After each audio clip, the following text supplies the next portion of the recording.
Last दिन हम लोग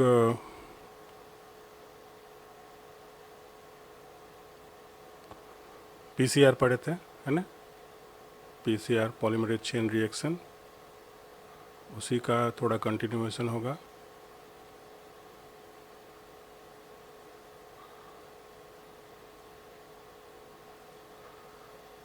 पीसीआर हम लोग क्यों करते हैं?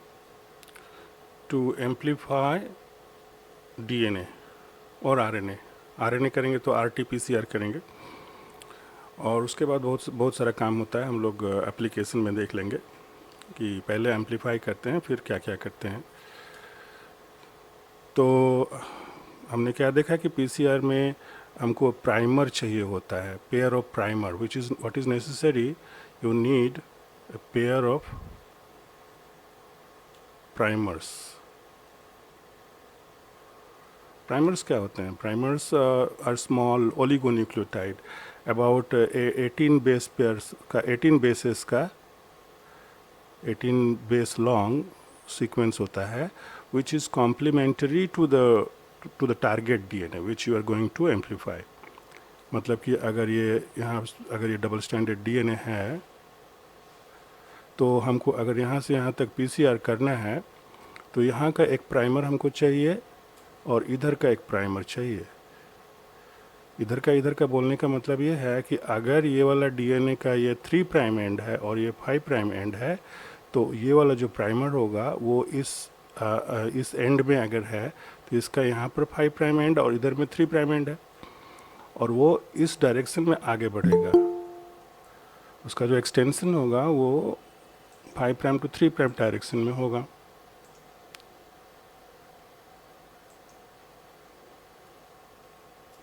Isn't it? क्योंकि DNA polymerase 5 prime to 3 prime direction में एक्ट करता है। सिमिलरली ये वाला स्ट्रैंड इधर ये 3 प्राइम है, ये 5 प्राइम एंड है एंटी पैरेलल, तो इसका जो प्राइमर है वो ये 5 प्राइम एंड हो गया और ये 3 प्राइम एंड हो गया, और इसका जो एक्सटेंशन होगा वो इस साइड में होगा, है ना। वो इसको कॉपी करेगा और ये वाला इसको कॉपी करेगा। तो ये कॉन्सेप्ट है बेसिकली।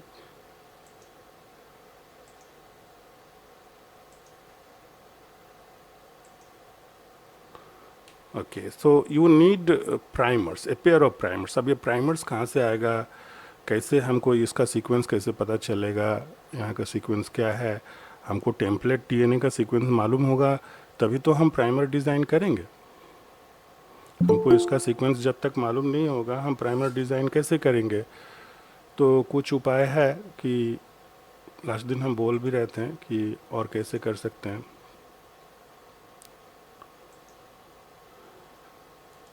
कि आपको प्राइमर का मालूम कैसे चलेगा? एक होता है हेटेरोलोगस प्राइमर, मतलब का कि हेटेरोलोगस। होमोलोगस प्राइमर्स भी होते हैं, मतलब एग्जैक्टली सिमिलर। होमोलोगस प्राइमर जब होगा उसका काम अलग है। होमोलोगस प्राइमर यानी कि वो जीन ऑलरेडी क्लोन्ड हो चुका है। Hello hello hello hello.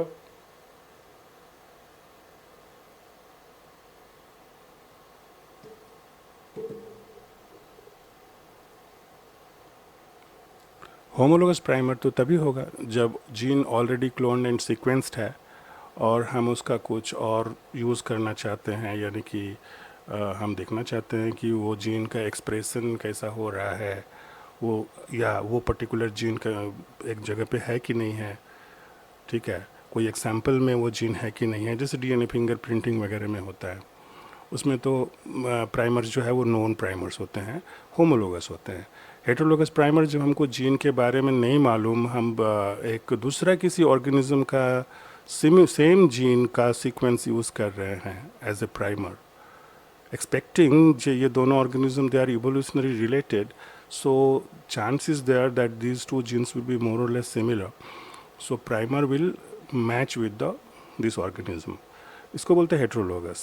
और एक है डीजेनरेट प्राइमर बोलते हैं। डीजेनरेट प्राइमर्स ये क्या होता है? ये प्रोटीन से डिराइव होता है। ये प्रोटीन सीक्वेंस से जब हम डिराइव करते हैं, these are derive from protein sequences. माने आप प्रोटीन लेकर काम कर रहे थे। Usually people start to work with protein. पहले हम कोई एंजाइम, कोई पर्टिकुलर फंक्शन आइडेंटिफाई करते हैं कि ओके हमको ये दिख रहा है, इस ऑर्गेनिज्म का ये फिनोटाइप दिख रहा है, इस फिनोटाइप का जीन कौन सा है, हमको क्लोन करना है। तो पहले वो फिनोटाइप किस प्रोटीन के चलते है वो हम आइडेंटिफाई करेंगे। So you first you know about the protein. उसके बाद आप प्रोटीन का सीक्वेंस करते हो। अगर प्रोटीन का पेप्टाइड सीक्वेंस करते हो, इसका फुल सीक्वेंस तो जनरली लोग नहीं करते शुरू में, बाद में हो सकता है करें, लेकिन इसका एन टर्मिनस और सी टर्मिनस, ये दोनों एंड जो है, तो प्रोटीन का दो एंड होता है ना। एक प्रोटीन है तो उसका एक एंड में एन टर्मिनस होता है, एक टर्मिनस सी टर्मिनस होता है। एन मतलब एमाइनो, सी मतलब कार्बोक्सिल ग्रुप है। तो यहाँ का कुछ सीक्वेंस अगर मालूम चल गया, इधर का कुछ सीक्वेंस मालूम चल गया, कुछ मतलब क्या 6 एमाइनो एसिड का सीक्वेंस मालूम चलने से ही होगा। 6 एमाइनो एसिड, 6 इंटू 3 18 न्यूक्लियोटाइड्स आप यहाँ से डिराइव कर सकते हो जेनेटिक कोड का जो डिक्शनरी है, कोडोन डिक्शनरी से। लेकिन ये वाला जो कोडोन हम यहाँ से डिज़ाइन करते हैं वो डीजेनरेट कोडोन होता है। कोडोन डीजेनरेसी चैप्टर में हमने देखा है कि a certain amino acid is coded by many different codes, ठीक है ना। कुछ एमाइनो एसिड है जो उसके लिए 6 कोडोन्स है, like serine, lysine, there are 6 codons. So which codon you will consider, ये एक प्रॉब्लम हो जाएगा प्राइमर डिज़ाइनिंग के समय में। अगर हमको एमाइनो एसिड सीक्वेंस मालूम है तो उससे हम डीएनए सीक्वेंस निकाल सकते हैं, मगर उसमें डिजेनरेसी फैक्टर जो है वो रहेगा। उल्टा करना आसान है कि हमको डीएनए का सीक्वेंस मालूम है तो प्रोटीन सीक्वेंस से amino acid sequence easily derive कर सकते हैं, लेकिन अमीनो एसिड सीक्वेंस से प्रोटीन डीएनए का सीक्वेंस निकालने जाएंगे तो कोडोन डिजेनरेसी वाला फैक्टर बीच में आएगा। However this primers also work well, और ऐसे ही लोग ज़्यादा प्राइमर्स डिज़ाइन करते हैं after protein sequencing. So you need primers and you can design primers by this method. Primer designing के समय में you have to keep some, there are some criteria for primer designing. क्या क्या criteria है?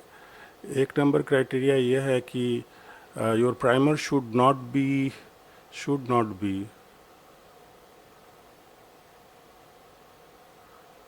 AT rich. मतलब primers में बहुत ज़्यादा AT नहीं होना चाहिए, ठीक है ना।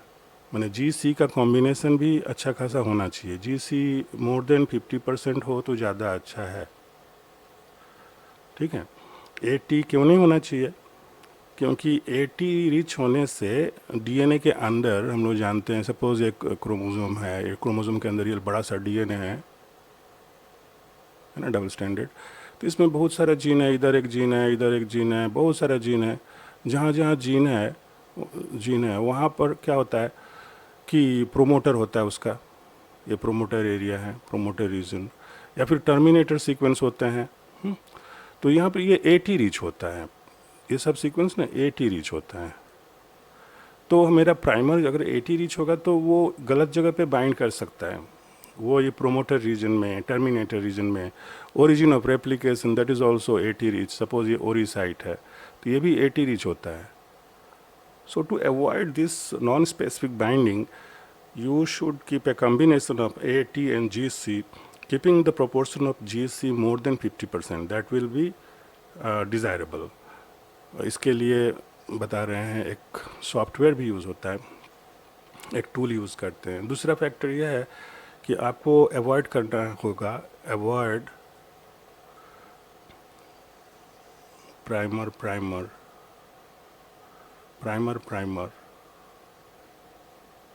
कॉम्प्लीमेंटारिटी।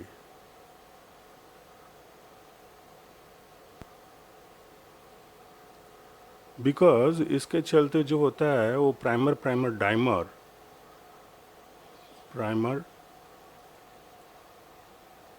डाइमर फॉर्म हो जाते हैं। यानी कि ये दोनों प्राइमर आपस में अगर कॉम्प्लीमेंट्री हो, ये वाला प्राइमर और ये वाला प्राइमर, दोनों एंड का जो प्राइमर है, तो आपस में वो हाइब्रिडाइज कर जाएगा ना। प्राइमर्स अगर हाइब्रिडाइज कर गए तो फिर तो काम गड़बड़ हो जाएगा। अगर ज़रा सा भी हाइब्रिडाइज कर गया कहीं पर कॉम्प्लीमेंटारिटी है तो दिस इज़ अनडिज़ायरेबल। तो हमको ये प्राइमर डिज़ाइन करते वक्त ध्यान रखना होगा कि दोनों में कोई कॉम्प्लीमेंटारिटी तो नहीं है, ठीक है ना। तो ये फैक्टर है। यहाँ जीसी परसेंटेज का ऑलरेडी बात कर दिए हैं, जो कि एक्चुअली इंडिकेट करता है टीएम वैल्यू के तरफ, कि TM value more than 50%, more than 50 degree centigrade होना चाहिए, ठीक है। तभी वो जीसी परसेंट बेसी होगा, तभी टीएम वैल्यू ज़्यादा होगा। तब क्या होगा, जो प्राइमर जो है स्पेसिफिक जगह पे, प्राइमर का specific binding is necessary during PCR. तो ये एक 2 नंबर का क्वेश्चन हो सकता है कि what are the criteria for primer designing. तो 1 और 2 ये पॉइंट इसको लिखो, ठीक है। और कौन सा टूल यूज़ करते हैं, जो टूल यूज्ड फॉर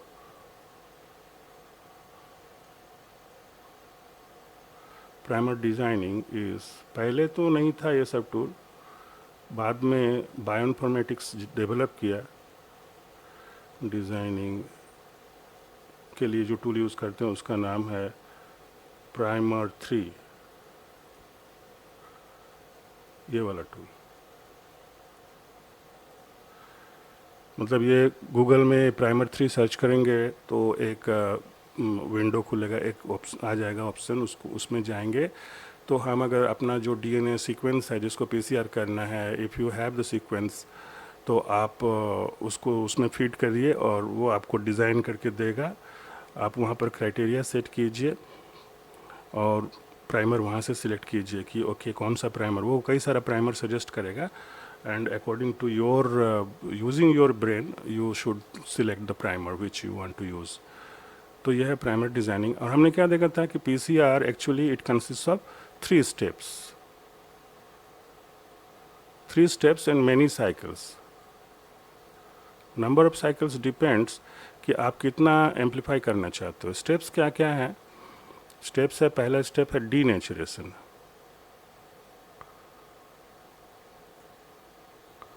मतलब ये कितना टेम्परेचर पे होता है? 94 to 95 डिग्री सेंटीग्रेड पर, ओके। अच्छा, दूसरा क्या है? Primer annealing.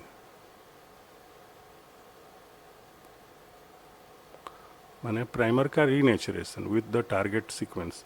और ये कितना टेम्परेचर पर होता है? Less than 5 degree less than TM value. TM value कैसे निकालेंगे? टीएम वैल्यू यहाँ पर होता है 2 इंटू ए प्लस टी प्लस, ना प्लस नहीं, 2 इंटू ए प्लस टी, हाँ प्लस 4 इंटू जी प्लस सी।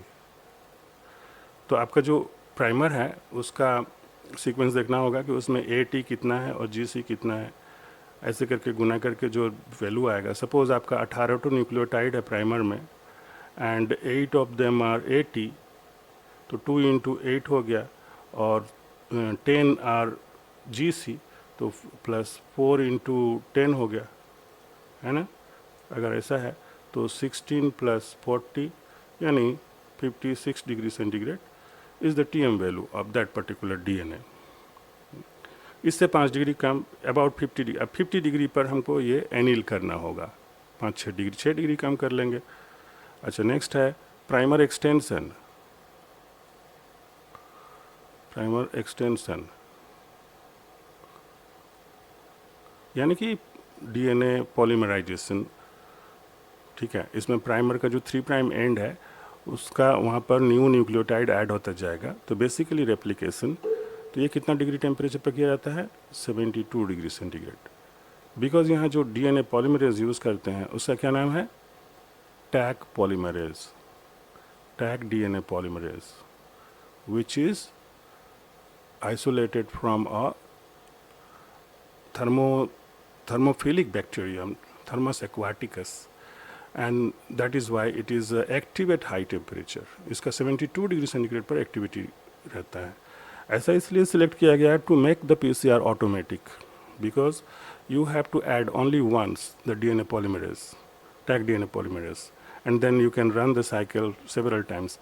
ये जो बार बार हम 94 डिग्री से, ये एक साइकिल है, वन साइकिल, एक साइकिल में this consists of one cycle of PCR, one PCR cycle.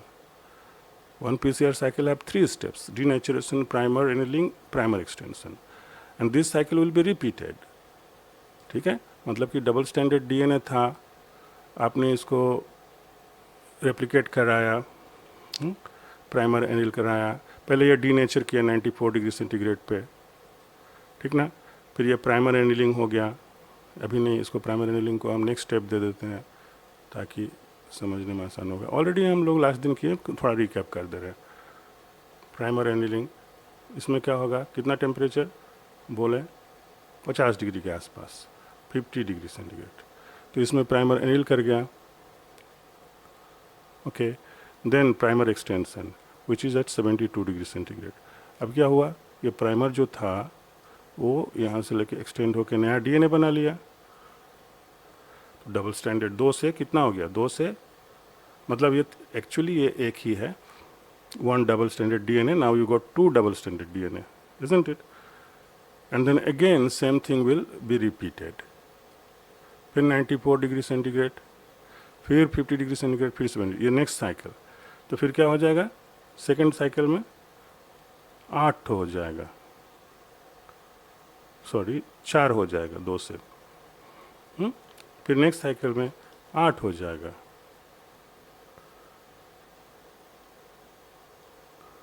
So this will continue. ये सेकेंड साइकिल था, सेकेंड साइकिल, ये third cycle. So if you continue like this for 20-30 cycles, 20 to 30 cycles, it will be huge amount of DNA in milligram level, in fact, you can get it. And then you can work further, whatever work you are doing. तो PCR के ये 3 cycle, आप यही diagram बनाओ, कोई दिक्कत नहीं है। This is a very good diagram, I think, which explains these things. यहाँ पर खाली लेबल कर दो, denaturation ये है, और ये वाला एक्सटेंशन है, प्राइमर एक्सटेंशन है, ठीक है ना, प्राइमर एक्सटेंशन। तो ये 3 स्टेप आपका रन कर रहा है साइक्लिक वे में इन ए पीसीआर मशीन। पीसीआर मशीन उसमें एक दिखने में कुछ हद तक बड़ा छोटा अलग अलग साइज़ का होता है, तो एक बॉक्स जैसा, ऐसे स्टेबलाइजर जैसा ही दिखने में होता है।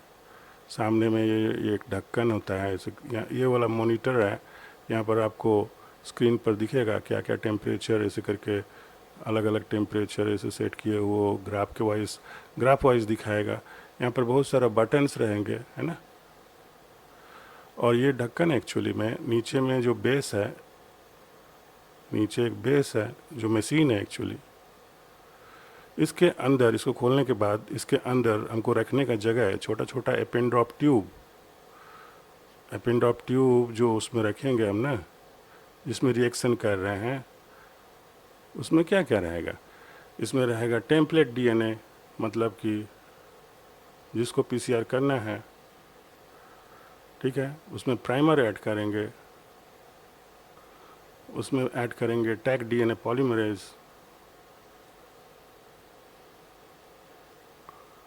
पॉलीमरेज ऐड करेंगे, फिर DNTPs ऐड करेंगे, और क्या ऐड करेंगे, और कुछ नहीं ऐड करेंगे। और बफर जो होता है, PCR का बफर होता है, उसमें मैग्नीशियम आयन का एक कंसंट्रेशन होता है जो कि मेंटेन करना होगा। ये सब ऐड करके हम PCR को, मशीन को यहाँ पर सॉफ्टवेयर से सेट कर देंगे कि 94 डिग्री सेंटीग्रेड पर सपोज़ हमको ये कितना देर रखना है।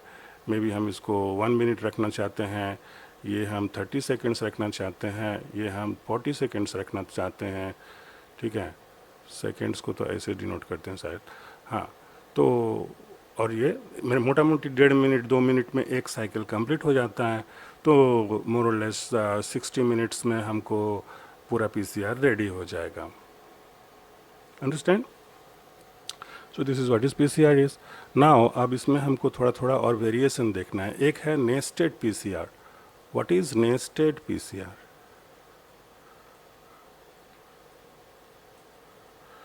नेस्टेड PCR ये छोटा सा पार्ट है उसका। नेस्टेड पीसीआर का मतलब होता है कि आप पहली बार जो पीसीआर किए वो प्रोडक्ट स्पेसिफिक है या नॉन स्पेसिफिक है, इसको कंफर्म करने के लिए आप नेस्टेड पीसीआर करते हो। इसमें आपका जो प्राइमर होता है that nests with in the earlier pair of primers, मतलब कि अगर यहाँ पर ये डीएनए था और आपका प्राइमर यहाँ था, पहले बाइंड करता था, पहला वाला प्राइमर यहाँ था, तो ये एक्चुअली में this DNA is a part of the genome ना, ये लंबा है, बहुत बड़ा डीएनए का एक पार्ट है, इजंट इट। और भी तो मेरा ये प्राइमर दूसरा जगह भी बाइंड कर सकता है, कहीं पर कहीं और दूसरा जगह बाइंड कर सकता है, चांस है। तो मेरा जो प्रोडक्ट यहाँ से एम्पलीफाई हुआ वो प्रोडक्ट राइट प्रोडक्ट है या रॉन्ग प्रोडक्ट है, इसको प्रूव करने के लिए हम क्या करेंगे, हम और दो प्राइमर डिज़ाइन करेंगे इनसाइड दिस, ये और ये सपोज प्राइमर डिज़ाइन किया, तो हमको पहला वाला से जो प्रोडक्ट मिला वो यहाँ से लेके यहाँ तक का प्रोडक्ट मिला, ये प्रोडक्ट मिला, ठीक है। तो हम अगर after getting the product whether your product is right product और मे बी दूसरा जगह से यहाँ से अगर आया है प्रोडक्ट, यहाँ से अगर पीसीआर हो गया है बाई चांस, सपोज मैंने आपका प्राइमर गलत जगह पे बाइंड किया था और यहाँ से पीसीआर कर लिया, ठीक है, ये वाला आपका प्रोडक्ट है, ये वाला नहीं है, तो दोनों कंडीशन में क्या होगा, आपने जो नेस्टेड प्राइमर डिज़ाइन किया वो इसका है, इसका नहीं है। तो अगर after getting your PCR product you do another PCR, फिर से पीसीआर करो using the nested primer, nested primer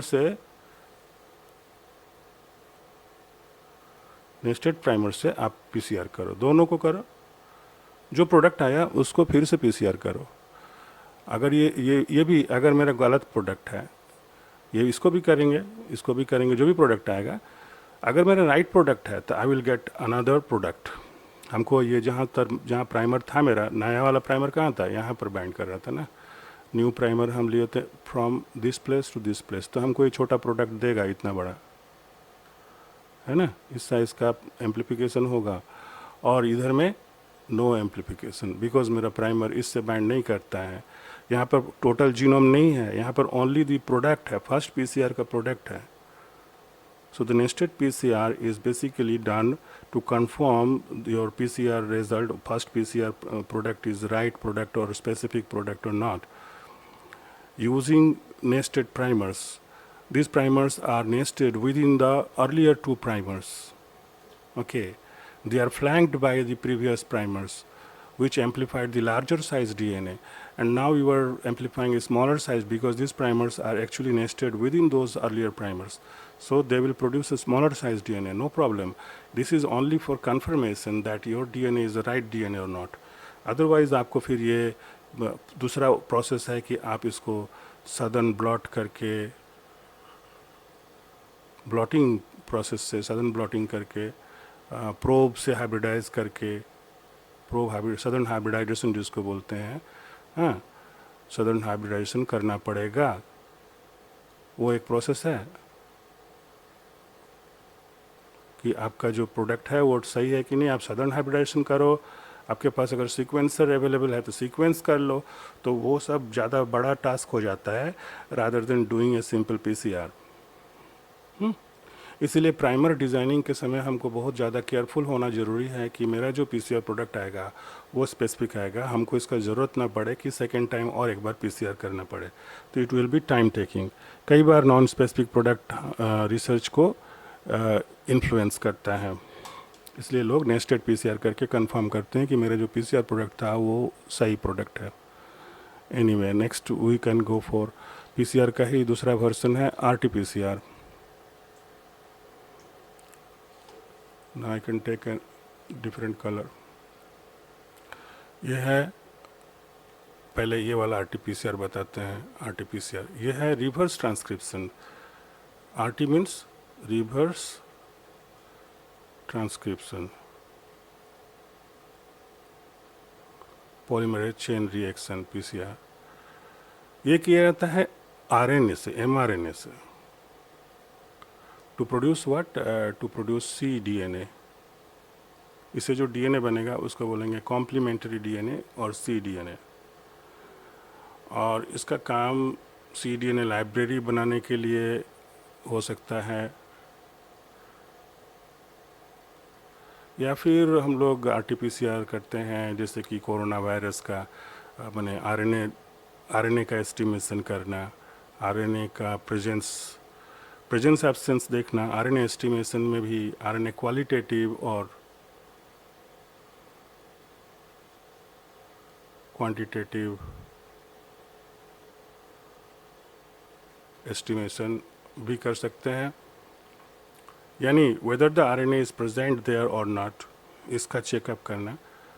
और अगर हम जानना चाहते हैं कि ओके हम कोई ड्रग यूज़ किए थे, I used a drug which reduces the efficiency of a certain gene, किसी जीन का एक्सप्रेशन को वो रोकता है, तो एक्सप्रेशन लेवल चेक करने के लिए, एक्सप्रेशन आरएनए एक्सप्रेशन को चेक करने के लिए कि आरएनए एक्सप्रेशन कितना हो रहा, उसके लिए भी हम ये कर सकते हैं, RT-PCR कर सकते हैं। इसके लिए क्या करना पड़ता है? First you have to get the poly A plus RNA, मतलब mRNA। कैसे मिलेगा? पहले आप टोटल RNA एक्सट्रैक्ट करो सेल से, मतलब सेल से टोटल RNA बनाया, इसको ओलिगो डी कॉलम के थ्रू से पास किया, मतलब कि कॉलम क्रोमेटोग्राफी या एफिनिटी कॉलम क्रोमेटोग्राफी, जिसमें तुम्हारा ओलिगो डी लगा हुआ है, यहाँ बीट्स के साथ ओलिगो डी लगा हुआ है, ठीक है। इसमें हम जब टोटल आरएनए को देंगे तो mRNA will bind only because it has poly A tail at its end. Other RNA जैसे कि tRNA, rRNA, ये सब पास कर जाएगा। जो बाइंड करेगा वो होगा कौन? mRNA। Why? Because it has poly A tail at its 3' end। mRNA का एंड में ना A करके A whole to the power whole n ऐसे करके 3' OH, 3' एंड में एक पॉली A टेल होता है, जो कि ओलिगो डी, सपोज ये सेफाडेक्स है, इसके साथ ओलिगो डी लगा हुआ है, यानी कि टी ऐसे बहुत सारा टी लगा हुआ है, तो इसके साथ ये हाइब्रिडाइज कर जाएगा और ये अटक जाएगा वहाँ पर, बाकी सब पास कर जाएंगे। बाद में हम जब इसको वॉश करके इसको प्योरीफाई इल्यूट कर लेंगे, तो मेरे पास mRNA आ गया।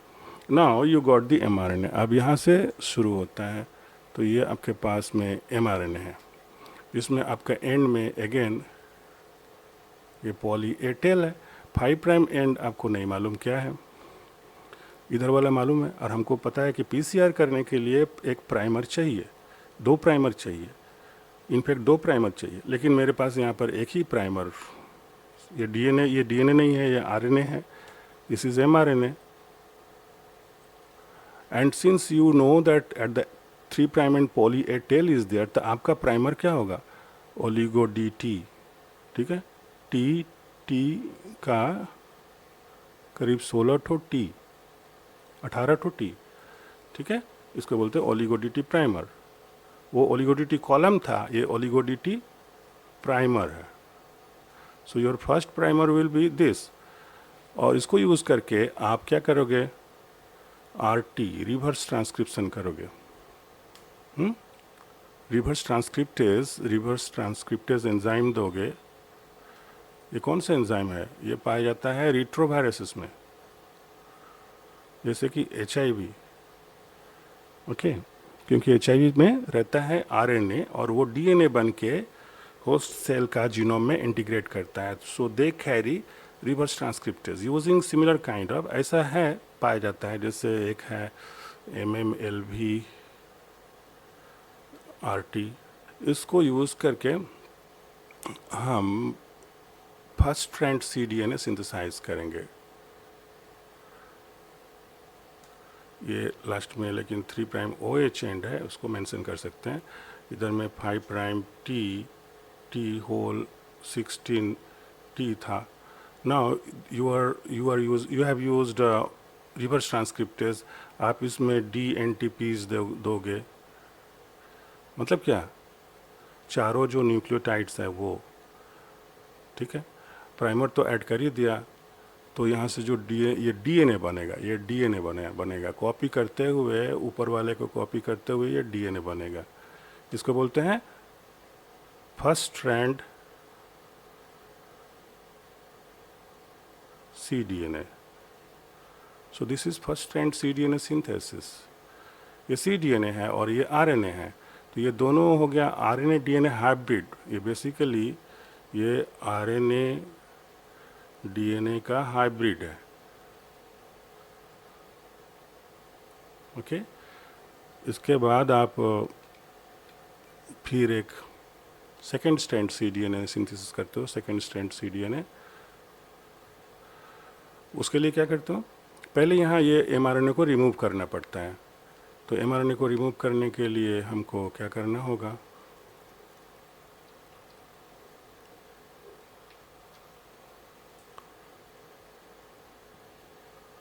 कि हम यहाँ RNase एंजाइम, RNase H,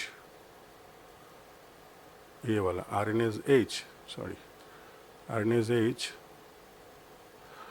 या अब सोडियम हाइड्रोक्साइड भी यूज़ कर सकते हो, उससे भी काम होता है।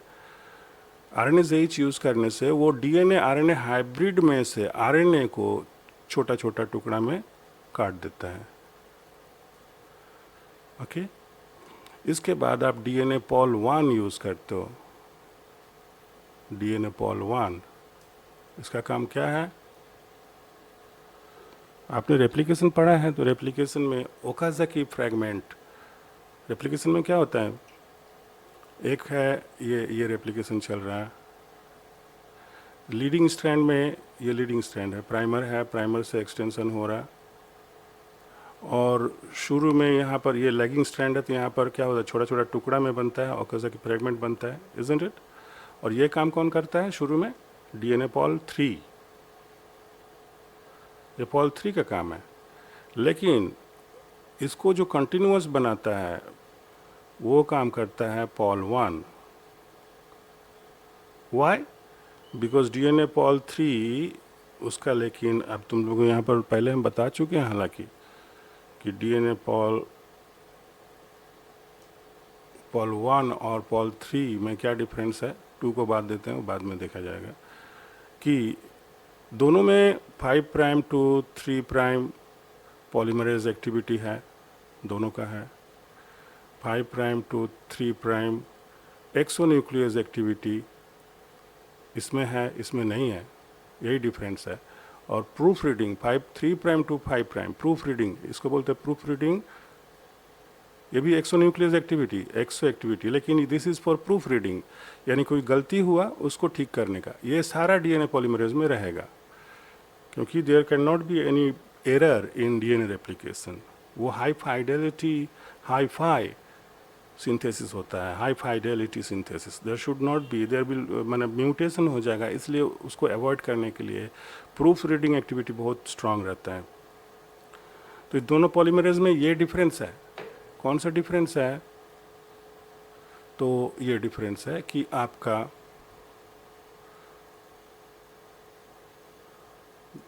एक में ये जो है, ये वाला डिफरेंस है, DNA Pol 1 में 5 prime to 3 prime exonuclease activity है, जो कि Pol 3 में नहीं है, इसीलिए इसको हम यूज़ करेंगे, DNA Pol 1 को यहाँ यूज़ करेंगे।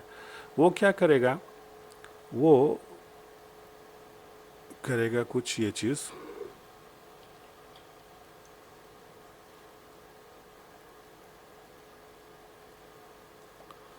ठीक है, वो क्या करेगा,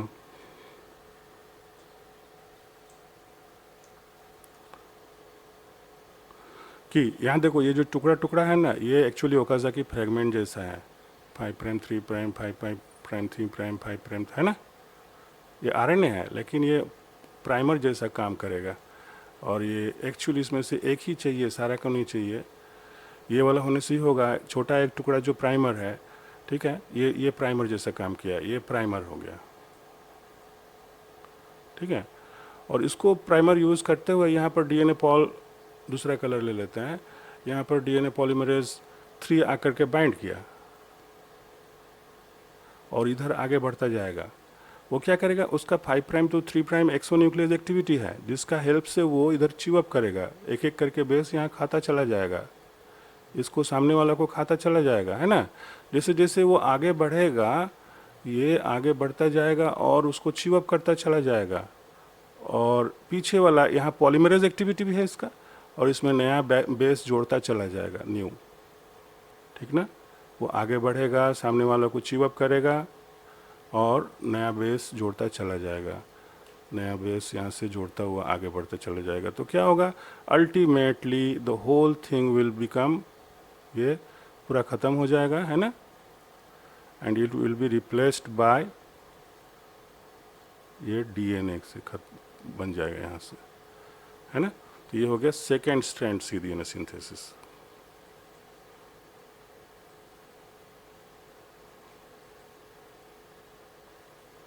ठीक है।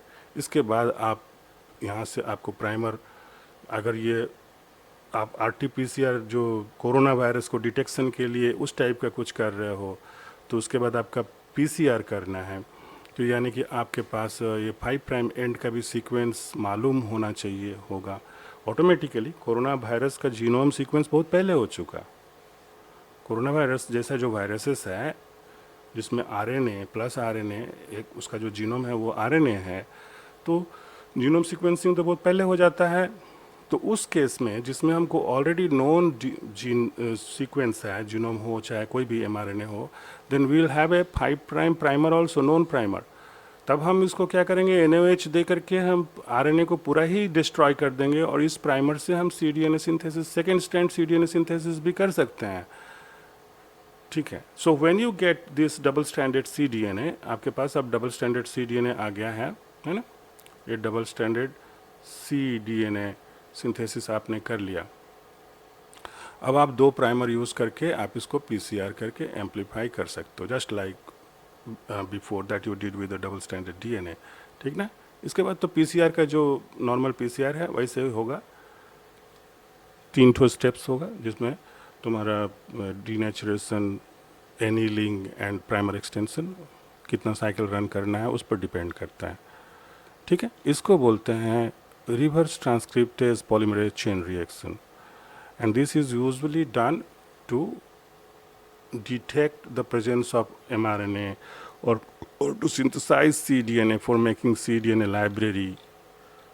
देखो 2 तरह का लाइब्रेरी का बात हमने किया था। लाइब्रेरीज के जो बारे में बोल रहे हैं वो क्या होता है, मॉलिक्यूलर बायोलॉजी में जो लाइब्रेरीज होते हैं वो 2 तरह के होते हैं। एक होता है जीनोमिक डीएनए लाइब्रेरी और एक होता है सीडीएनए लाइब्रेरी। एक्चुअली में क्या होता है, लाइब्रेरी में जैसे किताब मिलता है उसी तरह यहाँ पर डीएनए का फ्रेगमेंट मिलेगा। ये हम किसी भी ऑर्गेनिज्म का डीएनए, जीनोमिक डीएनए या सीडीएनए लाइब्रेरी बना सकते हैं। जीनोमिक डीएनए में क्या रहता है कि टोटल होल जीनोम को ही हम फ्रेगमेंट करके उसको फ्रेगमेंट बना के उसको क्लोन कर देते हैं, कोई वेक्टर में क्लोन कर देते हैं, ठीक है। कौन सा वेक्टर यूजुअली क्लोन करते हैं, वो जो लैम्डा फैज का रिप्लेसमेंट वेक्टर जो है, जैसे कि फॉर एग्जांपल λ-2 या फिर शैरोन 3, इस टाइप का, ये सब रिप्लेसमेंट वेक्टर था। और सीडीएनए लाइब्रेरी जब बनाते हैं तो क्या होता है, it is only the expressed portion. तुम लोगों को मेरा बात समझ में आ रहा है? Yes sir. हाँ, जीडीएनए सीडीएनए लाइब्रेरी में डिफरेंस पूछता है, बहुत जगह पूछ सकता है। सीडीएनए लाइब्रेरी क्या होता है, ये जीनोम का वो पार्ट है जो कि एक्सप्रेस्ड होता है, यानी कि ओनली एमआरएनए जहाँ से बनता है, तो ये एक्सप्रेस्ड रीजन है। जीनोम का वो पोर्शन जहाँ से एमआरएनए बनता है। आप ज़रा सोच कर देखो, ह्यूमन जीनोम में अगर एग्जाम्पल लें ह्यूमन जीनोम का, जो कि 3 × 10⁹ बेस पेयर्स से बना हुआ है, 23 पेयर्स ऑफ क्रोमोसोम है, जिसमें ओनली 21,000 जीन्स हैं और that covers on less than 3% of the total genome. इसका जो स्पैन है, ये जो इसका जो स्पैन है 21,000 जीन, ये less than 3% of the total genome size है, यानी कि 97%, more than 97% is non genic area. और जब आप GDNA लाइब्रेरी बना रहे होते हो तो आपका टोटल 100% जो जीनोम है वो यूज़ होता है, मतलब इसमें नॉन जेनिक पार्ट भी रहता है, एक्सोन इंट्रोन दोनों रहता है। यहाँ पर हम मेंशन कर सकते हैं कि इसमें आपका नॉन जेनिक एरिया रीजन, आपका exon, intron, everything, it contains everything, total genome का फ्रेगमेंट रहेगा। और इसमें ओनली एक्सोन रीजन, यानी वो जो 3% जो हम बोले ना, उसका भी, उससे भी कम, ओनली एक्सोन पार्ट, क्योंकि mRNA शुरू में ही नहीं बनता। हम जानते हैं कि यूकेरियोटिक सिस्टम में genes are discontinuous, they have exon and intron. First RNA that is synthesized is an hnRNA, heterogeneous nuclear RNA. Later, the introns are excised out via splicing, and then what is ultimately formed is the mature mRNA that contains only the exons, not the introns even. और आप cDNA जो बना रहे हो वो mature mRNA से बना रहे हो, so it contains only the exon part, expressed region of the genome. और इसको आप PCR करके, एम्पलीफाई करके, कौन सा कलर था, इसके बाद अब जो PCR बताएं, PCR करके इसका एक लाइब्रेरी बना देते हो, मैंने क्लोन कर देते हो किसी वेक्टर में। इसके लिए जो वेक्टर यूज़ करते हैं उसका क्या नाम है, जनरली ये भी लैम्डा फाज का जो insertion vectors like lambda GT10, lambda GT11, हम कोरिलेट करते जा रहे हैं। जब वेक्टर हम लोग पढ़े थे तो इसका बात किए थे। ओके, अगर किसी का छूट भी गया है तो यहाँ से वो पकड़ सकता है, ओ हाँ ठीक ठीक ये लिंक है, यहाँ पर हम लोग वो वेक्टर यूज़ कर सकते हैं। तो ये था रिवर्स ट्रांसक्रिप्टेज PCR से जुड़ा हुआ और भी बहुत सारा मैटर है। अच्छा, अब बात कर लेते हैं एक रियल टाइम PCR का, उसको भी बोलते हैं RT-PCR। जो तुम लोग ये कोरोना के दौरान सुन रहे थे कि एक टेस्ट करना है RT-PCR, कोरोना है कि नहीं। हम कोरोना के एग्जांपल इसलिए दे रहे हैं, इजीली वो रिसेंट हुआ भी है और वो हम लोग को बहुत हेल्प करता है इस तरह का एक्सप्लेन करने में। रिसेंट घटना घटा है बोल के मॉलिक्यूलर बायोलॉजी जो लोग पढ़ते हैं उनको वायरसेस में तो बहुत सारा मॉलिक्यूलर बायोलॉजी का पूरा वो हब है। जो वायरोलॉजी पढ़ाते हैं उनको मॉलिक्यूलर बायोलॉजी पढ़ना ही पड़ता है, बहुत डीप में जाना पड़ता है, क्योंकि वो सेलुलर मैकेनिज्म यूज़ करके ही वो सर्वाइव करता है। तो ऑल सॉर्ट्स ऑफ जो मॉलिक्यूलर बायोलॉजी का फेनोमेना है वो वायरस का रेप्लिकेशन लाइफ साइकिल में रहता है। तो ड्यूरिंग माने other than corona you can detect different other things, any RNA from a cell और एन ऑर्गेनिज्म। आप RT-PCR, ये RT-PCR लेकिन अलग है, ये है रियल टाइम PCR। मतलब क्या, real time polymerase chain reaction, ये आप आप DNA के साथ भी कर सकते हो और RNA के साथ भी कर सकते हो। RNA के साथ करना है तो पहले एक RT करना पड़ेगा, रिवर्स ट्रांसक्रिप्शन करना पड़ेगा, देन आपके पास cDNA आ गया, अब आप PCR करोगे डायरेक्ट, ठीक है। पहले RNA को आप DNA में कन्वर्ट करोगे, देन PCR करोगे। रियल टाइम PCR जो है वो एक्चुअली में ये बताता है, रियल टाइम इंफॉर्मेशन देता है कि आपका एम्प्लीफिकेशन हुआ कि नहीं हुआ और कितना हुआ, आपका DNA जो बना वो कितना बना, ठीक है। क्योंकि इस PCR मशीन को पिछला दिन बोले थे कि इसको हम लोग थर्मोसाइक्लर बोलते हैं, क्योंकि इसमें 3 टेम्परेचर का साइकिल रन करता है, थर्मोसाइक्लर, ये याद रखना। PCR machine is actually called thermocycler. कभी कभी अगर कोई PCR मशीन बोले तो वो भी गलत नहीं है, ठीक है। तो ये थर्मोसाइक्लर इसके साथ में एक चीज़ अटैच कर देता है, वो spectrophotometer. Spectrophotometer, you can say fluorimeter add कर दे, फ्लोरिसेंस डिटेक्टर, फ्लोरीमीटर। ओके, वो उसके साथ जुड़ जाता है, रहता है, इन बिल्ट बना दिया जाता है। एक पीसीआर मशीन है सिंपल, जिसमें देर इज़ नो स्पेक्ट्रोफोटोमीटर, हमारा नीचे लैब में है, वो वाला सिंपल है। उसमें पीसीआर करने के बाद आपका पीसीआर हुआ कि नहीं हुआ, आपको जेल इलेक्ट्रोफोरेसिस करना पड़ेगा, माने एक स्टेप ऐड हो जाएगा। पीसीआर प्रोडक्ट आया कि नहीं आया, आपको चेक करने के लिए you have to do gel electrophoresis after that. लेकिन रियल टाइम पीसीआर में you don't need to do that, वो आपको इन्फॉर्मेशन देगा। ये दो तरह से हम लोग करते हैं, एक को बोलते हैं टैकमैन सिंथेसिस, और दूसरा को बोलते हैं साइबर ग्रीन मेथड।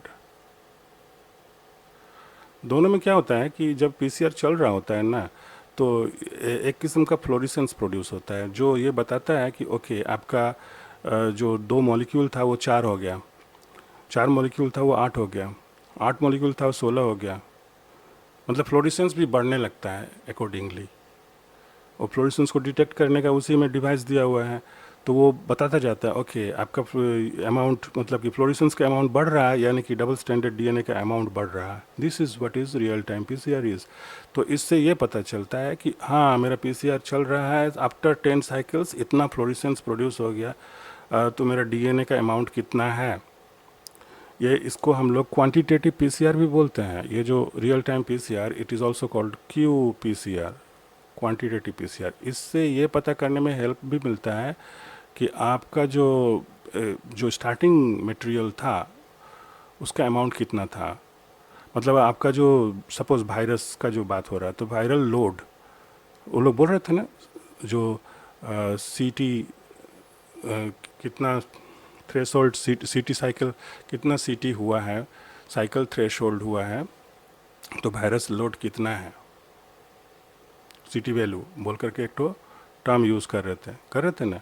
सीटी वैल्यू क्या है, किसी का सीटी वैल्यू अगर 10 है और किसी का सीटी वैल्यू 30 है, तो इसका मतलब ये हुआ कि 10 साइकिल के अंदर ही उसको वो सिग्नल मिल गया, फ्लोरिसेंस अमाउंट प्रोड्यूस हो गया, यानी ये बहुत हाई डोज में, स्टार्टिंग मटेरियल इसका हाई है, और ये 30 साइकिल रन करना पड़ा तब जाके इसको ये same amount of florescence produce हुआ।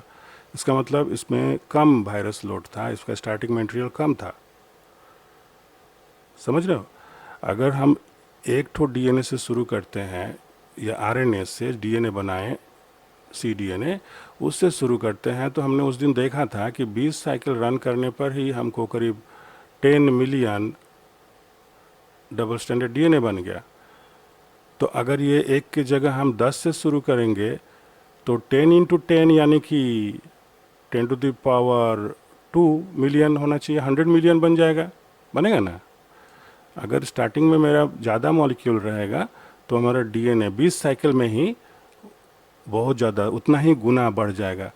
यानी कि 10 मिलियन बनने में अगर ये पहले ही 10 था, तो अगर पहले वाला 1 था तो इसको 20 साइकिल लगा था, तो 10 होने से में भी ये 10 साइकिल में ही 10 मिलियन प्रोड्यूस कर लेगा। यानी इसका मतलब क्या हुआ कि किसका पहले अमाउंट ज़्यादा था। अगर हम इसको वायरस मान लेते हैं कि एक वायरस था, तो उसका रिजल्ट आने में हमको 20 साइकिल लगा, 10 मिलियन प्रोड्यूस होने पर तब एक फ्लोरिसेंस आएगा जो कि डिटेक्ट करेंगे, डिटेक्टेबल अमाउंट। तो और किसी एक इंडिविजुअल में वायरस लोड ज़्यादा है, 10 है फॉर एग्जांपल, तो वो बहुत कम साइकिल में ही उतना अमाउंट ऑफ फ्लोरिसेंस प्रोड्यूस कर देगा। तो इसको बोलते हैं, इसी को बोलते हैं क्वांटिटेटिव, यानी कि आप क्वांटिटेट कर पा रहे हो कि हाउ मच द आरएनए और the DNA material was at the beginning, because it took how many cycles to amplify. अगर पहले बहुत ज़्यादा है तो बहुत जल्दी वो फ्लोरिसेंस एमिट, मतलब ज़्यादा एमिट करेगा। तो अच्छा, अब हम समझा देते हैं टैकमैन सिंथेसिस क्या होता है। इसमें एक प्रोब यूज़ होता है, टैकमैन प्रोब बोलते हैं इसको। वो बेसिकली एक प्रोब है। ऐसे प्रोब मतलब क्या, ओलिगो न्यूक्लियोटाइड, मतलब ये ओलिगो, ओलिगो का मतलब समझते हैं ना, small sized molecule, oligo nucleotide. यहाँ न्यूक्लियोटाइड का बात हो रहा है, ओलिगो सैकेराइड भी होता है। तो सपोज ये वाला है, करीब 20 न्यूक्लियोटाइड मान लो। इसका 5 प्राइम एंड में एक फ्लोरोफोर लगा हुआ है, एक मॉलिक्यूल जो कि फ्लोरेसेंस एमिट करेगा, और 3 प्राइम एंड में एक क्वेंचर लगा हुआ है, क्यू क्वेंचर, जो कि इसका फ्लोरेसेंस को क्वेंच कर देता है। वो इतना नज़दीक में है कि उसका फ्लोरेसेंस, जो फ्लोरेसेंस एमिट कैसे होता है, जब ग्राउंड स्टेट से S0 से S1 स्टेट पर कोई मॉलिक्यूल, उसका इलेक्ट्रॉन एक्साइटेड हो जाता है और वो फिर वो ग्राउंड स्टेट में फॉल बैक करता है, तो फ्लोरेसेंस एमिट करता है।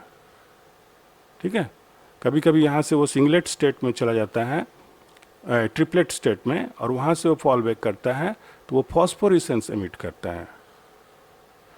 ये दोनों ही लाइट है, फॉस्फोरेसेंस एंड फ्लोरेसेंस। ओके, तो इसको ज़ेबलॉन्स्की ट्रायंगल बोलते हैं। ये this is very significant in photosynthesis also. Anyway, तो any molecule which emits fluorescence, it has an excited electron first. तो अगर उस इलेक्ट्रॉन को कोई क्वेंच कर ले, हटा दे वहाँ से, तो वो फिर फ्लोरेसेंस एमिट नहीं करेगा, वही ये क्वेंचर करता है।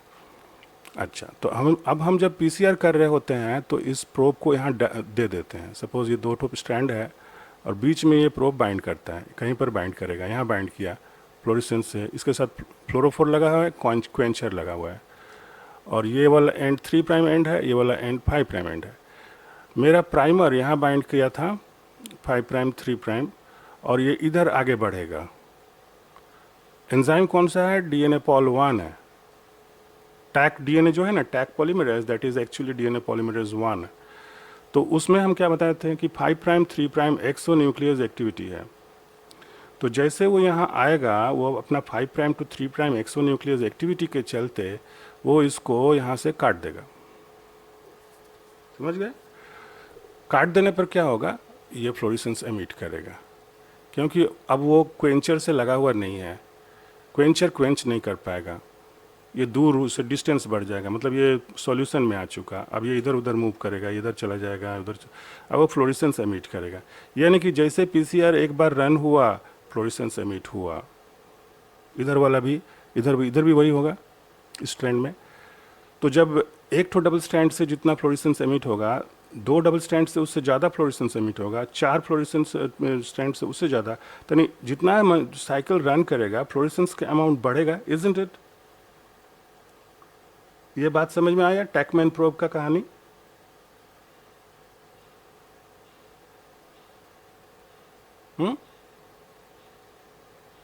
Yes sir.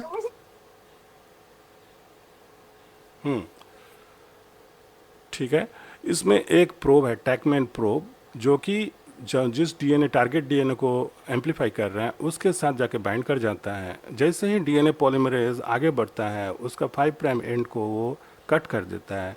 5 prime and cut होने से फ्लोरेसेंस क्वेंचर से अलग हो जाता है और वो फ्लोरेसेंस एमिट करने लगता है। तो जितना बार डीएनए एम्पलीफाई होता है, माने जो पॉलीमरेज है वो एक्सटेंशन करता है, जितना बार, माने कि एम्पलीफाई जितना बार होता है उतना बार फ्लोरेसेंस एमिट होता है, and that is directly proportional to the amount of DNA that is being doubled every cycle. So this gives you indication that one cycle of synthesis has been completed, and this much amount of fluorescence is produced, which indicates how many DNA molecules, isn't it? Cyber green में क्या होता है, ये एक fluorescence है, ये एक already ये केमिकल है। साइबर ग्रीन एक फ्लोरेसेंस मॉलिक्यूल है, सपोज दिस टाइप एक फ्लोरेसेंस, जो कि डबल स्टैंडर्ड डीएनए के साथ में बाइंड करता है। It binds with the double standard DNA and produces, ये ऐसे नहीं फ्लोरिश करेगा, ये जैसे ही डबल स्टैंडर्ड डीएनए के साथ बाइंड करेगा ये फ्लोरिश करेगा। It only fluoresces when it binds with double standard DNA. तो अब मेरा ये पीसीआर था, पीसीआर करने के लिए डबल स्टैंडर्ड डीएनए लिए हैं, इनिशियली इसके साथ ये बाइंड कर जाएगा, ठीक है, लेकिन जैसे हम डीनेचर करेंगे वो हट जाएगा। प्राइमर एनिल करेंगे, प्राइमर के साथ में बाइंड कर सकता है, 1-2 मॉलिक्यूल यहाँ बाइंड करेगा, but that is not so important. अब जैसे ही यहाँ से डबल ये हो जाएगा अमाउंट, तो ये इसके साथ बाइंड कर जाएगा दोनों के साथ में, और फ्लोरेसेंस एमिट करेगा दोनों से। तो आप सोच सकते हो कि फ्लोरेसेंस का अमाउंट डबल होगा। फिर यहाँ से जब ये और फिर नेक्स्ट राउंड में क्या होगा, और ज़्यादा हो जाएगा फ्लोरेसेंस, ठीक ना? मेरे ख्याल से समझ गए होगे। तो जितना साइकिल रन करेंगे उतना बार ये बार बार डीनेचर जब करेंगे तो हट जाएगा। जैसे ही वो पीसीआर हो करके कंप्लीट होगा प्रोसेस, मतलब आफ्टर एक्सटेंशन, वो डबल आकर के बाइंड कर जाएगा डबल स्टैंडर्ड डीएनए के साथ में। तो हम जानते हैं कि हर साइकिल में डीएनए डबल हो रहा है, तो फ्लोरेसेंस भी उतना ही गुना बढ़ जाएगा। तो ऐसे में हम देखेंगे कि एक फ्लोरेसेंस का अमाउंट धीरे धीरे बढ़ रहा है, और एक सर्टेन टाइम के बाद में हम एस्टिमेट कर सकते हैं कि ओके अभी इतना फ्लोरेसेंस है, तो शुरू में कितना डीएनए था, कितना साइकिल। हम मान के चलते हैं कि सपोज फ्लोरेसेंस को हम लोग कैसे मेज़र करते हैं, मे बी फ्लक्स में मेज़र कर सकते हो सकता, देखना पड़ेगा। अगर एक certain amount, suppose 200 flux achieve करने पर हम कहेंगे कि ओके मैंने मेरा काम कंप्लीट हुआ, एम्प्लीफिकेशन हुआ। और इतना फ्लक्स अचीव करने में कोई एक एक्सपेरिमेंट 10 साइकिल लेता है, कोई एक एक्सपेरिमेंट 20 साइकिल लेता है, कोई एक्सपेरिमेंट 30 साइकिल लेता है। तो इसमें स्टार्टिंग मटेरियल किसका ज़्यादा है, बताओ? देखो हम बता रहे हैं कि ये एक ग्राफ है, यहाँ फ्लोरेसेंस एमिट हो रहा है, फ्लोरेसेंस बढ़ रहा है, ये फ्लोरेसेंस का अमाउंट है, और ये है साइकिल्स। अब यहाँ पर ये बेस लेवल है, नॉइज़ लेवल है, इसको हम छोड़ देते हैं, ये नॉइज़ है। यहाँ पर बहुत सारा उल्टा पुल्टा फ्लोरेसेंस आएगा। यहाँ से एक्चुअली डिटेक्शन शुरू हुआ, और आप मान के चल रहे हो कि यहाँ तक, जब यहाँ तक आ जाएगा तो हम कहेंगे कि ओके यहाँ तक आएगा, ये आपका एक बॉर्डर लाइन रखे हो, ठीक है। तो यहाँ तक आने में जो फ्लोरेसेंस एमिट हुआ, ये वाला पोर्शन, ये यहाँ तक, इसमें किसी में लगा 10 साइकिल, किसी में लगा 20 साइकिल, किसी में लगा 30 साइकिल। तो किसका स्टार्टिंग मटेरियल ज़्यादा था, कौन बोलेगा? 10 साइकिल। क्यों, एक्सप्लेन करो जरा। कॉज उसमें नंबर ऑफ साइकिल्स कम है और फ्लोरेसेंस ज़्यादा है। कम, बहुत जल्दी हमको उतना अमाउंट ऑफ फ्लोरेसेंस मिल जा रहा है, जो कि दूसरा में 30 साइकिल या 20 साइकिल में मिल रहा है। इसका मतलब शुरू में ही ज़्यादा डीएनए था, यही तो। शुरू में ही ज़्यादा डीएनए से हम स्टार्ट किए थे, इसलिए 10 ही साइकिल में उतना अमाउंट ऑफ फ्लोरेसेंस एमिट कर गया, जो कि दूसरा वाला 20 साइकिल में अचीव किया, तीसरा वाला 30 साइकिल में अचीव किया, ठीक ना? यानी कि इसमें डीएनए का जो स्टार्टिंग मटेरियल था, अगर वो किसी का इन्फेक्शन है तो डीएनए मैंने इन्फेक्शन का डोज ज़्यादा था, जिसका कम साइकिल में ही अगर उतना है तो उसका ज़्यादा था, जिसका बेसिक साइकिल में वो फ्लोरेसेंस एमिट हो उसमें इन्फेक्शन कम था। इन्फेक्शन बोल सकते हो, जैसे कि हम लोग जो बेसिकली जो कैंसर रिसर्च या फिर कोई किसी भी तरह का जो एक्सप्रेशन प्रोफाइल देखते हैं, उनमें वो तो इन्फेक्शन नहीं देखते, वो देखते हैं कि सर्टेन जीन का एक्सप्रेशन अंडर सर्टेन कंडीशन कैसा हो रहा है। When you are treating with certain drug, which genes are getting over expressed और डाउन एक्सप्रेस्ड, ये सब चीज़ देखने के लिए भी real time PCR with reverse transcriptase कर सकते हैं। अच्छा, अब हम लोग एप्लीकेशन देख लेते हैं। पीसीआर हो गया, पीसीआर का कहानी काफ़ी लंबा हो गया, यहाँ पर अब एप्लीकेशन देख लेते हैं।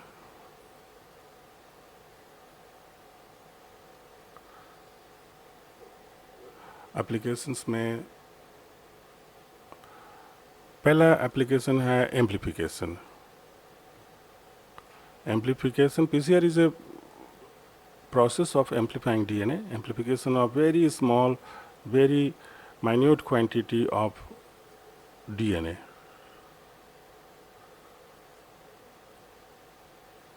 And it is required under certain situations, like if you are doing a forensic work, forensic science में भी आप इस्तेमाल करते हो। कहीं पर आपको खूब बहुत छोटा सा ब्लड सैंपल मिला, मर्डर हुआ है यहाँ से आपने ब्लड को कलेक्ट किया, डीएनए एक्सट्रैक्ट किया, तो एकदम जाके आपको नैनोग्राम लेवल में डीएनए मिला, इवन आपको फेम्टोग्राम लेवल में डीएनए मिला। अब यहाँ से फेम्टोग्राम या पिकोग्राम लेवल में मिला, ठीक है, femtogram will be too less, picogram level में मिला। तो आप यहाँ से पीसीआर अब इससे तो काम नहीं कर सकते इतना कम अमाउंट से, तो पीसीआर करके उसको एम्पलीफाई कर लोगे, फिर आप डीएनए फिंगरप्रिंटिंग में जा सकते हो। तो ये भी, ये एप्लीकेशन लिखते वक्त ये सब लिख देना, डीएनए फिंगरप्रिंटिंग, मैंने पीसीआर से हम डीएनए फिंगरप्रिंटिंग भी कर लेते हैं, कर सकते हैं, ठीक है। इसी पॉइंट के अंदर हम डीएनए फिंगरप्रिंटिंग का भी बात करेंगे कि PCR is used for DNA fingerprinting. Number 2, gene cloning में इस्तेमाल होता है। जैसे कि हमने बताया कि आपके पास प्रोटीन है, प्रोटीन से आपने सीक्वेंस किया, इसका जो N terminus C terminus peptide sequencing किया, है ना।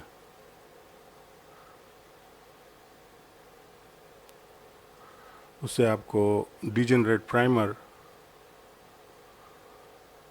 डिज़ाइन किया। ये क्वेश्चन पूछा था नेट में, किसी एक बार पूछा था किसी से, हमको आके बोलो सर एटा की हो बे, हमने दूर तो पाले ना कोते,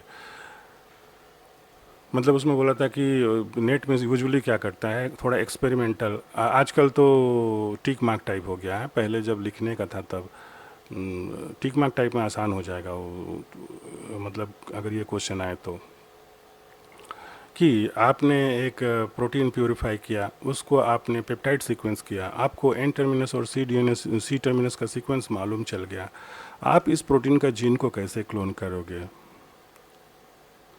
तो सिंपल आंसर है कि उस N terminus C terminus sequence को यूज़ करके हम डिजेनरेट प्राइमर डिज़ाइन करेंगे और पीसीआर करेंगे, पीसीआर प्रोडक्ट को हम क्लोन कर देंगे। तो ये एक्चुअली ये फुल लेंथ जीन नहीं है, ये फुल लेंथ जीन नहीं है। इसके बाद हम उसको बोलते हैं, इसके बाद फॉलोड बाय रेस, आप लोग नहीं भी लिखोगे तो चलेगा ये, इसको 5 प्राइम रेस, 3 प्राइम रेस,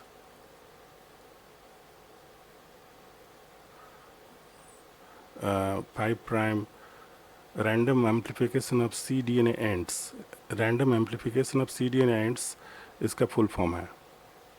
तो 3 प्राइम और 5 प्राइम का जो पार्ट रिमेनिंग रह गया ना, उसको हम फर्दर एम्पलीफाई कर सकते हैं, या using this PCR product as probe आप सदन ब्लॉटिंग करके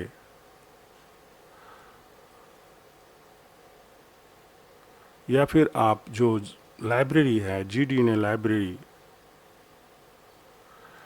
लाइब्रेरी को स्क्रीन करके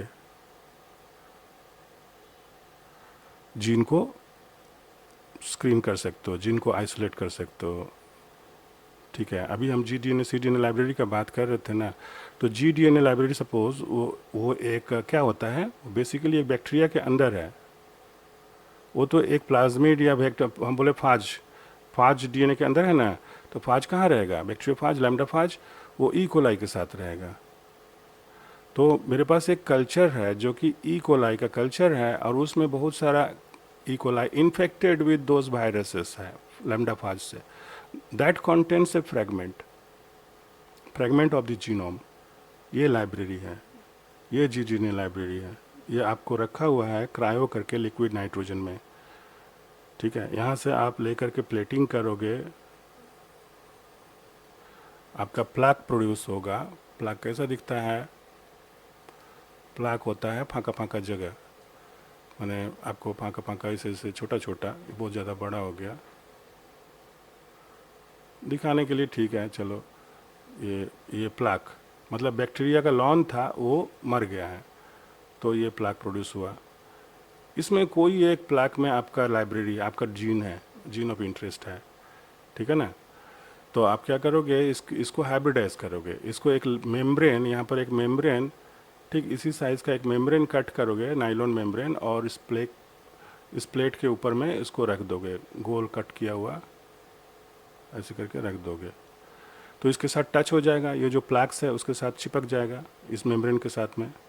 अब मेम्ब्रेन को ले लोगे, मेम्ब्रेन में तुम्हारा वो प्लैक जो है चिपक गया है, वो उसका छोटा छोटा डीएनए यहाँ पर टुकड़ा ऐसे ऐसे करके लगा हुआ है, ठीक है।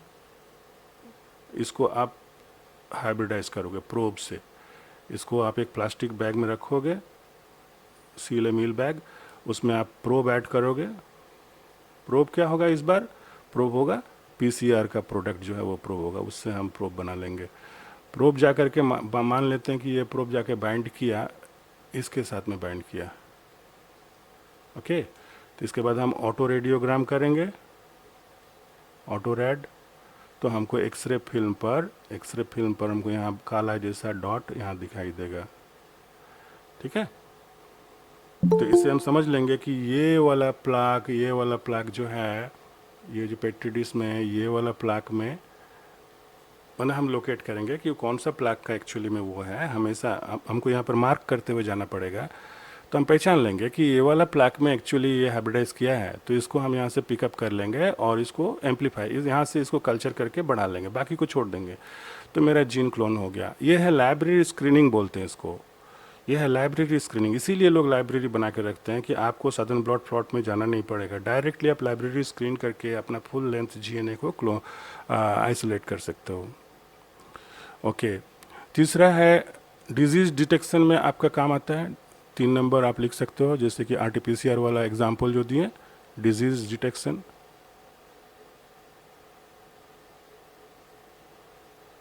ठीक है ना। यहाँ पर आप एग्जाम्पल दे दो आरटीपीसीआर का, कोरोना वायरस वाला एग्जाम्पल दो। यहाँ मल्टीप्लेक्स पीसीआर का एक तो एग्जाम्पल दो, मल्टीप्लेक्स पीसीआर, ये अलग पॉइंट हो सकता है। मल्टीप्लेक्स पीसीआर मतलब जब हमको नहीं मालूम कौन सा डिजीज़ है, तो 8 पेयर्स ऑफ प्राइमर एक साथ यूज़ कर सकते हैं। जैसे ये बहुत अच्छा टेक्निक है जिसको ये डॉक्टर्स लोग इस्तेमाल नहीं करता है, या फिर कोरोना के दौरान इतना सारा पीसीआर मशीन खरीदा गया, वो सब बेकार पड़ा हुआ है। उसको हम बोल रहे थे यहाँ के डॉक्टर जो एसडी हॉस्पिटल के, कि एक दिन हमको बुलाएगा बोला था, फिर वो लोग तो वैसे चुप हो जाता है, कौन उन लोग को बार बार छेड़ेगा। तो आप 8 पेयर ऑफ प्राइमर्स यूज़ करो। एक सर्टेन एरिया में कौन कौन सा बीमारी होता है पैथोजेनिक मालूम होता है। जैसे आसनसोल में कौन कौन सा बीमारी लोगों को होता है, ये जो बैक्टीरिया और प्रोटोजोआ और ये सब से जुड़ा हुआ जो बीमारी है, दूसरा बीमारी का नहीं कह रहे हैं, वो कैंसर वैंसर वो सब नहीं कह रहे हैं, उसका भी पीसीआर से डिटेक्शन होगा। लेकिन नॉर्मल जो इन्फेक्शन होता है, डे टू डे इन्फेक्शन होता है, वो मालूम है कि यहाँ का पानी में ये पैथोजन पाया जाता है, ये इंडेमिक डिजीज़ ये होता है। तो 8 ठो बैक्टीरिया ये सब खोजना आसान है कि क्या क्या यहाँ होता है। अगर इसमें नहीं मैच करेगा तो फिर नेक्स्ट पेयर हम इस्तेमाल करेंगे। तो 8 पेयर ऑफ प्राइमर्स यूज़ करेंगे, ठीक है, और पीसीआर करेंगे, उसका ब्लड सैंपल से डीएनए बना के पीसीआर करेंगे। तो इनमें से जो भी प्राइमर मैच करेगा वो एम्पलीफाई हो जाएगा, मैच करने से वो एम्पलीफाई हो जाएगा, और हमको मालूम है कि वो कितना बड़ा किस साइज़ का डीएनए प्रोड्यूस करेगा। हम जेल इलेक्ट्रोफोरेसिस करेंगे और बता देंगे ओ इसको तो ये वाला हुआ है। दूसरा किसी मेथड में जाने का ज़रूरत नहीं है। Multiplex PCR is a fantastic method for disease detection, ठीक है ना।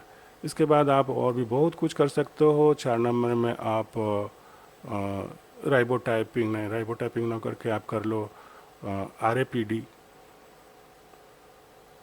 Rapid amplification of polymorphic DNA. RAPD थोड़ा पढ़ लेना, हम ज़्यादा डीप में नहीं जाना चाह रहे हैं, फिर भी जाना पड़ रहा। RAPD rapid amplification of polymorphic DNA, इसको बोल के ख़त्म करेंगे और एक तो बोल के, rapid amplification of polymorphic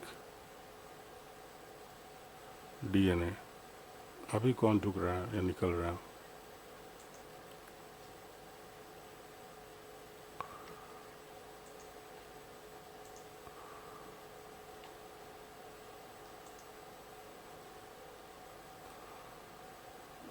anyway,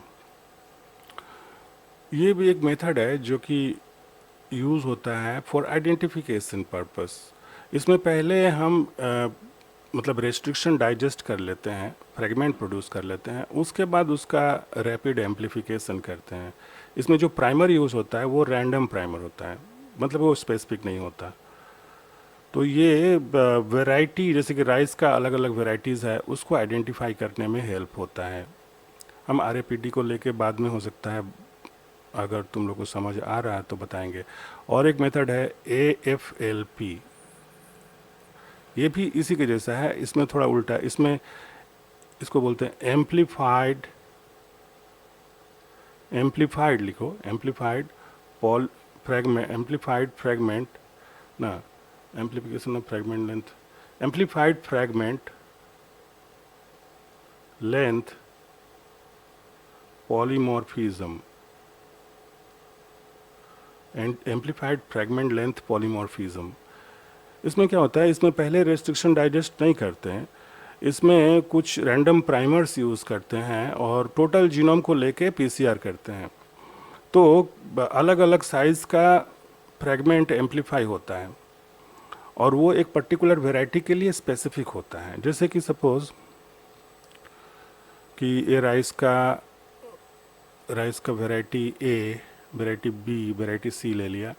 अब इन तीनों का जीनोमिक DNA आइसोलेट कर लिया, ले लिया, ठीक है, इसका भी जीनोमिक DNA, इसका भी जीनोमिक DNA, इसका। अब इन तीनों को हमने AFLP किया। तो AFLP करने के बाद हमने जेल रन किया। जेल में ये वेल है जेल का, उसमें जो बैंडिंग पैटर्न आया, इसमें सपोज कुछ इस तरह का पैटर्न आया। अच्छा, हम मान के चल रहे हैं ये वाला C नहीं, ये भी A ही है, ये अननोन है, अननोन, ये अननोन है, इसके बारे में नहीं मालूम है, ठीक है। A और B मालूम है और U वाला नहीं मालूम है। B का कुछ इस तरह का आया, ठीक है, और ये जो अननोन है उसका कुछ इस तरह का आया। तो ये अननोन वाला देख रहे हैं कि वो A जैसा ही आया है, ठीक है ना। अननोन का बैंडिंग पैटर्न देखो, हम ड्रॉ किए हैं, A जैसा ड्रॉ किए हैं, यानी कि वो अननोन है, वो A है। हम यहाँ सिर्फ 2-3 एग्जाम्पल, इस करके हंड्रेड्स ऑफ राइस वेराइटीज़ रहेगा और कोई अननोन वैरायटी रहेगा, तो हम आइडेंटिफाई कर सकते हैं कि ओके वो किसके साथ मैच कर रहा है। मतलब वो जो पेयर ऑफ प्राइमर्स हमने यूज़ किया यहाँ पर, रैंडम प्राइमर से बेसिकली, वो हमेशा इसी तरह का, A हमेशा इसी टाइप का वो एम्प्लीफिकेशन प्रोडक्ट देगा। फ्रैगमेंट लेंथ पॉलीमॉर्फिज्म, जो फ्रैगमेंट प्रोड्यूस हुआ उसका लेंथ का पॉलीमॉर्फिज्म, मतलब अलग अलग दिखने में साइज, उसका जो मीनिंग हुआ ये हुआ। एम्प्लीफाइड मतलब एम्प्लीफाई किया हमने, फ्रैगमेंट मिला हमको जिसका लेंथ पॉलीमॉर्फिक है, ठीक ना, AFLP। तो इस तरह से PCR का बहुत सारा इस्तेमाल है, एप्लीकेशन है। आप इतना कि कुछ लिख दो, सफिशिएंट है। हम यहीं पर स्टॉप कर रहे हैं।